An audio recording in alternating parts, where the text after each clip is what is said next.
The president defending his administration's zero-tolerance immigration policy, overshadowing another announcement that under any other circumstances would have made major news. The president wants to create a sixth branch of the U.S. Armed Forces, a so-called Space Force.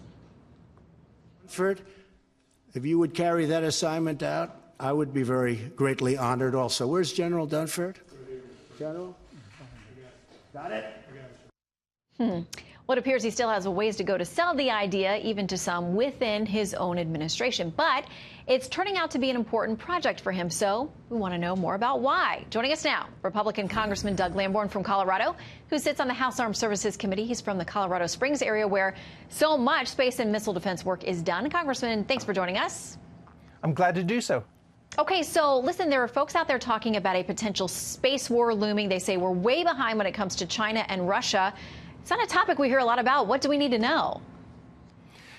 We need to know that if our space assets are ever threatened in a time of conflict, our warfighters on the ground would be deaf, dumb, and blind.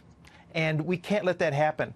We have to protect our space assets. We have to show the other side that we can put their assets at risk. But this all requires making military or defense space more of a priority even than it is right now.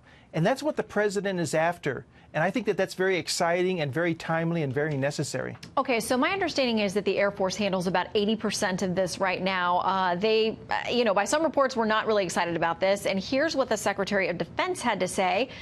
This is a few months back. He said, I oppose the creation of a new military service and additional organizational layers at a time when we are focused on reducing overhead and integrating joint warfighting functions. What do you make of that? Well, I think the president is going to trump, pardon the phrase, but over the defense secretary. What the commander-in-chief desires and wants is going to be what we do.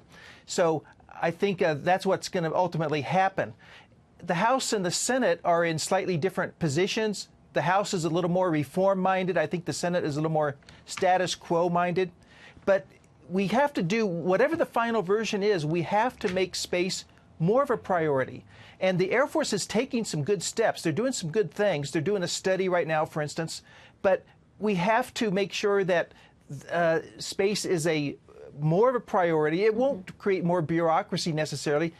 The key is to make it better funded, a better priority, that the personnel within space have more clout and prestige, and that the acquisition, this is all important, that the acquisition process is faster and more effective. Right now, it takes 5 to 10 years to put a satellite up into space, and that's way too long.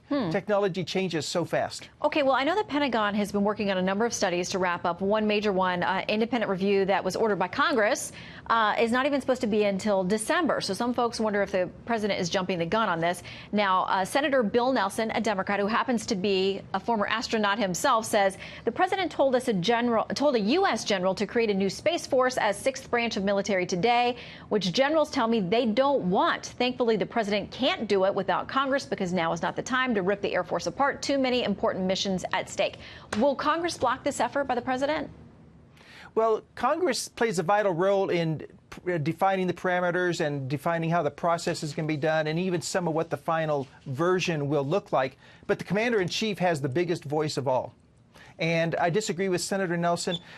We do have to reform space. It's not the priority right now that it needs to be. It's tugged in too many different directions. The funding for it sometimes gets siphoned off into other things because it's not the priority that it should be. And we all agree on the objective, even if we disagree on how to get there. All right, Congressman Lamborn, thank you for giving us some insights to something I really hadn't heard a whole lot about. We will follow it. Thank you, sir.